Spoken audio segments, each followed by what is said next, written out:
கொழும்பு துறைமுகத்தின் மேற்கு முனைய அபிவிருத்தி திட்டத்துக்காக அமெரிக்காவின் சர்வதேச அபிவிருத்தி கூட்டுத்தாபனத்திடம் முன்வைத்த நிதியுதவிக்கான கோரிக்கையை இந்தியாவின் அதானி குழுமம் மீள பெற்றுள்ளது.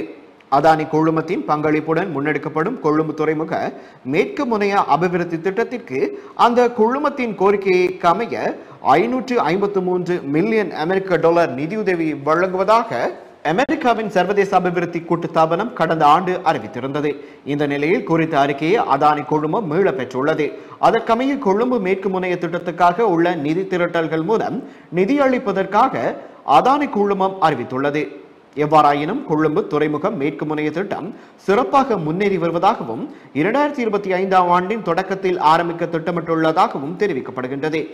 இந்திய பில்லியனர் கௌதம் அதானியின் கட்டுப்பாட்டில் உள்ள அதானி குழுமம் துறைமுகத்தின் மேற்கு கொள்கலன் முனையத்தில் 53% பங்குகளை வைத்துள்ளது.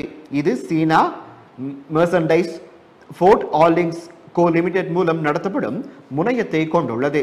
இலங்கையின் கூட்டு நிறுவனமான ஜான் கீல்ஸ் ஹோல்டிங்ஸ் முனையத்தின் 34% உரிமையை கொண்டுள்ளது. மீதமுள்ளவை அரசாங்கத்தால் நடத்தப்படும் இலங்கை துறைமுக அதிகார சபைக்கு சொந்தமானவை ஆகும். இதேவேளை இலங்கையில் அதானி குழுமத்தின் காற்றலை மின்சார திட்டங்கள் தொடர்பில் அமைச்சரவையில் விவரங்கள் சமர்ப்பித்துள்ளதாகவும் மின்சக்தி எரிசக்தி அமைச்சு தெரிவித்துள்ளது. இந்த குழு காற்றலை மின் திட்டங்களை பல துறைகள் மூலம் ஆய்வு செய்து பரிந்துரைகளை வழங்கியுள்ளதாக அமைச்சகம் தெரிவித்துள்ளது. மன்னார் மற்றும் பூநகரியில் முன்மொழியப்பட்டுள்ள காற்றாலை மின் திட்டங்கள் மூலம் மொத்தம் 484 மெகாவாட் மின்சாரம் உற்பத்தி செய்யப்படும் என எதிர்பார்க்கப்படுகின்றது. இந்த திட்டங்களில் அதானி குழுமம் ஏற்கனவே சில முதலீடுகளை செய்துள்ளது என்றும் அமைச்சு தெரிவித்துள்ளது.